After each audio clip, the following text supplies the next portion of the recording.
pour Gadel 24 News et merci de nous rejoindre pour cette édition 100% africaine. Tout de suite les titres.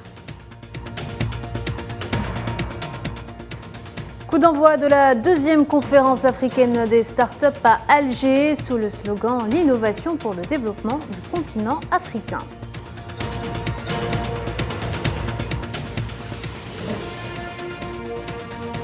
L'ancien président mauritanien Mohamed Ould Abdelaziz, condamné à 5 ans de prison ferme pour enrichissement illicite par la Cour criminelle nationale chargée des crimes de corruption.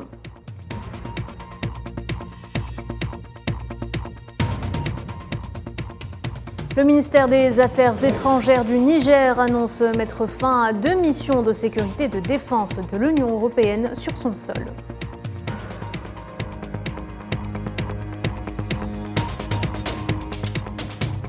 Et enfin, la sélection algérienne féminine marque son grand retour à la CAN 2024 après une victoire méritée contre le Burundi, 1-0 en match de qualification du deuxième et dernier tour retour.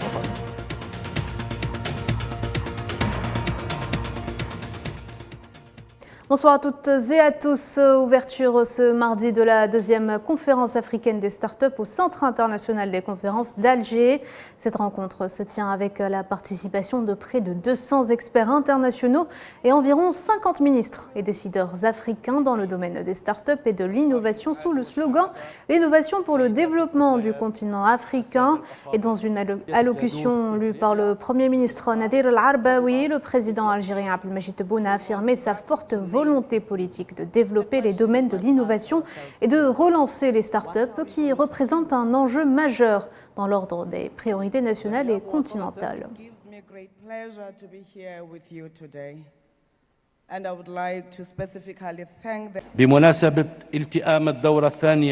À l'occasion de la tenue de cette deuxième session du Congrès continental, nous traduisons notre grande reconnaissance pour les résultats positifs de haute importance qui ont été le fruit du premier congrès qui a été célébré en Algérie, notamment concernant la mise en place de la feuille de route africaine des startups et l'adoption de la déclaration d'Alger pour le développement des startups en Afrique, qui ont obtenu le soutien du Conseil exécutif de l'Union africaine à l'occasion de sa 42e session, chose qui s'inscrit dans les objectifs de l'Union africaine pour la consécration de son agenda 2063.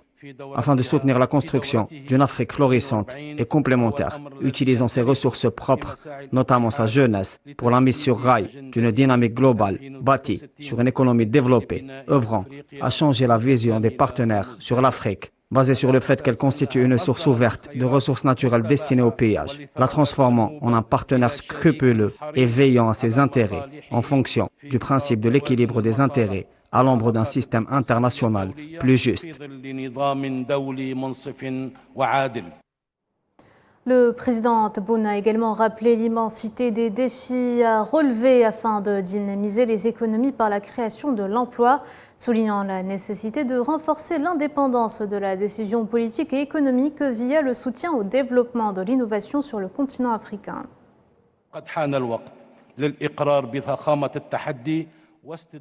L'heure est venue pour reconnaître l'immensité du défi, rattraper le retard et suivre la voie adéquate afin de valoriser les compétences et les ressources dans la création des entreprises, ainsi que pour l'encouragement de l'innovation et de l'inventivité, dans l'objectif d'augmenter la productivité et la croissance économique pour le renforcement de l'indépendance de la décision politique et économique. Et à partir de ce principe de l'entrepreneuriat innovant, conçu comme étant un des mécanismes les plus importants pour faire face à la problématique de l'emploi, ce qui impose au gouvernement africain d'octroyer un soutien total aux startups qui ont démontré leur capacité à booster les économies.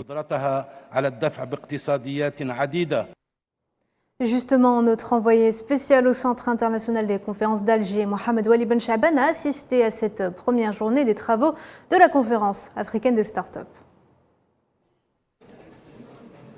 La conférence africaine des startups revient en force dans sa deuxième édition avec pour objectif de renforcer le rôle des startups dans le continent africain. Cette conférence est également l'événement le plus important et inspirant du continent africain qui vise à catalyser la contribution et créer un environnement favorable et propice pour le développement des entreprises africaines. Cette conférence sert de plateforme cruciale pour réunir des entrepreneurs, des investisseurs, des jeunes porteurs d'idées innovantes et des experts du secteur venant de plusieurs pays africains afin de discuter des défis actuels et des opportunités émergentes dans le paysage des startups. Sahara occidental, des prisonniers civils sahraouis du groupe Gdeymizik incarcérés dans la prison d'Ait Malloula à Agadir au Maroc entameront à partir de mercredi une grève de la faim de 48 heures. Selon l'agence de presse sahraoui, cette grève intervient en protestation contre la politique discriminatoire que subissent les détenus, privés notamment de prise en charge médicale, du droit aux soins et de la pause quotidienne. Situation en Libye, le représentant spécial du secrétaire général des Nations Unies sur place, Abdoulaye Bathily, a souligné lundi l'importance d'accélérer le rythme des efforts pour établir une approche globale et unifiée et lancer une voie consensuelle qui permettrait la tenue d'élections réussies dans le pays.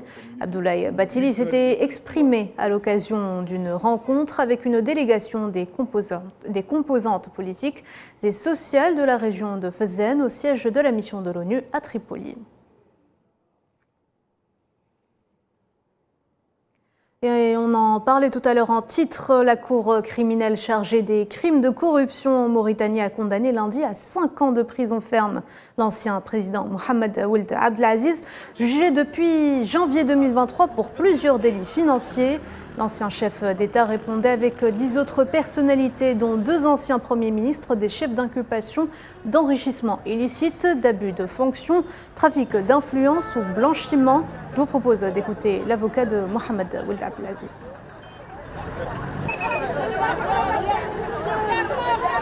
Le verdict a condamné l'ancien président Mohamed Ould Abdelaziz à 5 ans d'emprisonnement. Il a ordonné la confiscation de ses biens pour l'intérêt du Trésor.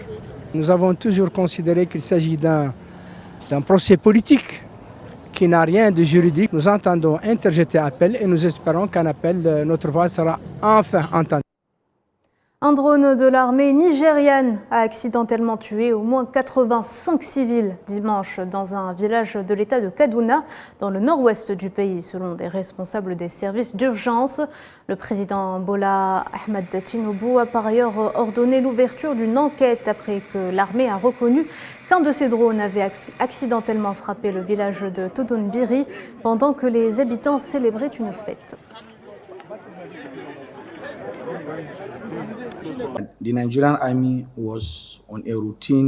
L'armée nigériane effectuait une mission de routine contre des terroristes, mais malheureusement, certains membres de la communauté Tundubiri ont été touchés. Les efforts de recherche et de sauvetage se poursuivent. Des dizaines de victimes et blessés ont été évacués vers l'hôpital universitaire de Barou Diko par le gouvernement. En Tanzanie, le bilan des inondations et glissements de terrain s'est alourdi à 68 morts à cause des fortes pluies du week-end dernier dans la ville de Katesh, à 300 km au nord de la capitale Dodoma. Lors des obsèques officielles, le Premier ministre tanzanien n'excluait pas la possibilité de retrouver de nouveaux corps sans vie.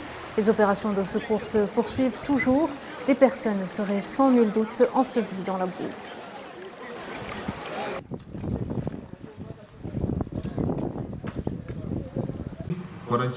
J'appelle mes compatriotes tanzaniens à continuer d'être patients, surtout en cette période des plus difficiles. Une catastrophe qui a coûté la vie à des dizaines de nos compatriotes. Continuons à prier Dieu pour que nous restions calmes pendant notre période de crise et de chagrin. Nous avons été très touchés par les inondations et les coulées de boue. Je me souviens que le jour de l'incident, il était environ 6 heures du matin lorsqu'il a commencé à pleuvoir et que les inondations ont commencé. Jusqu'à présent, cela a affecté la plupart de nos activités. Nous n'avons plus de magasins et de nombreuses maisons ont été détruites, mais aussi de nombreuses familles ont perdu leurs proches. Nous avons subi une grande perte. Nous avons perdu beaucoup de nos proches ainsi que nos propriétés. Nous n'avons nulle part où aller. Nous demandons au gouvernement de nous aider pendant ce moment difficile. Le ministère des Affaires étrangères du Niger a annoncé lundi mettre fin à 2 missions de sécurité et de défense de l'Union européenne dans le pays. Le ministère a également déclaré le retrait par l'État du Niger du consentement accordé pour le déploiement d'une mission de partenariat militaire de l'UE dans le pays.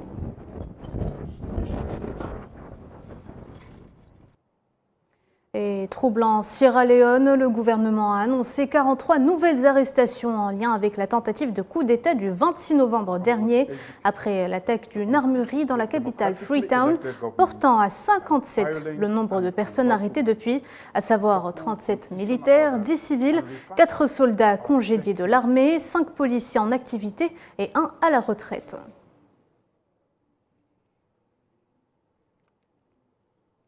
En République démocratique du Congo, plus de 20 000 ménages sont affectés par le débordement des eaux de la rivière Lomami et du fleuve Congo dans le territoire d'Issangi. Selon les autorités sanitaires locales, 18 villages sont affectés par les inondations. 8 lieux de culte ont été détruits, 3 routes coupées et plus de 3 000 enfants de moins de 5 ans exposés à différentes maladies. Diplomatie, Londres et Kigali ont signé ce mardi au Rwanda un nouveau traité visant à ressusciter un accord controversé pour expulser dans ce pays des migrants arrivés illégalement au Royaume-Uni. Cet accord a été signé dans la capitale rwandaise par le ministre de l'Intérieur britannique James Cleverly et le ministre rwandais des Affaires étrangères Vincent Biruta. Le gouvernement britannique s'efforce de sauver cette mesure phare de sa politique contre l'immigration illégale après le camouflet infligé la mi-novembre par la Cour suprême britannique qui a confirmé que son projet était illégal en l'état.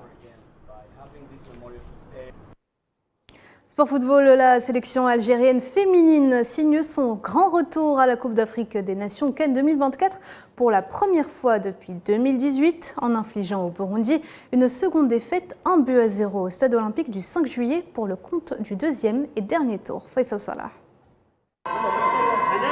C'est fait, l'équipe nationale féminine algérienne s'est qualifiée à la prochaine Coupe d'Afrique 2024. Les Vertes ont battu le Burundi 1-0 en match retour du deuxième tour des qualifications. Un match disputé lundi 4 décembre au stade olympique 5 juillet. L'unique but de la partie a été inscrit par Inès Boutaleb à la 17e minute. Cette victoire a permis à l'équipe algérienne de valider son billet pour la CAN, la 6e qualification dans l'histoire du football féminin algérien. On rappelle que lors du match aller, la sélection nationale s'était imposée sur le score de 5-1. C'est compliqué pour une équipe nationale de gérer ces moments-là et je pense que nos joueuses l'ont bien géré. Surtout pour faire la différence sur les premiers matchs, je pense que là on a été assez efficace. Sur le deuxième match, on a géré le résultat pour qu'on puisse accéder à la CAN. Je crois que la priorité elle était là. Après avoir manqué la compétition continentale en 2022, la fédération a nommé en décembre de la même année Farid Benstiti à la barre technique des Vertes. Afin d'améliorer les résultats de la sélection féminine, Farid a bâti une nouvelle équipe avec beaucoup d'ambition. Comment améliorer notre équipe? Ça c'est important parce qu'on peut se rendre compte que le Nigeria, les équipes qui vont être qualifiées, l'Afrique du Sud certainement, je ne sais pas quels sont les résultats, mais donc la Zambie. Donc voilà, moi, ma réflexion elle est là, c'est comment faire en sorte que ces équipes-là, eh bien, lorsqu'on va les affronter, on va être capable certainement de les bousculer, et ça c'est important pour moi. Donc cette réflexion-là, elle va être jusqu'à la CAN. Voilà. Les coéquipières de Goutia Karchouni ont l'objectif de réaliser une participation historique et passer la phase des groupes pour la première fois de l'histoire des Vertes.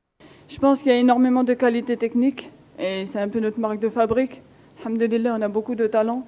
Maintenant, je pense qu'il faut continuer à former les jeunes joueuses, notamment tactiquement, à répéter les efforts et à faire une formation un peu comme les garçons, parce que c'est ce qui manque un peu, à développer encore plus le foot féminin dans les championnats et pour avoir une équipe nationale encore plus forte. Parce qu'avec la qualité qu'on a en Algérie, on se doit, à l'image des garçons, devenir l'une des références en Afrique. L'Algérie participera à la 15e édition qui accueillera 12 équipes répartis en 3 groupes de 4. Voilà, c'est la fin de ce journal. Merci de l'avoir suivi. Vous pouvez revoir ce programme sur nos réseaux sociaux ou en scannant le QR code qui s'affiche en bas de votre écran. L'actualité continue sur la 24 News. Au revoir.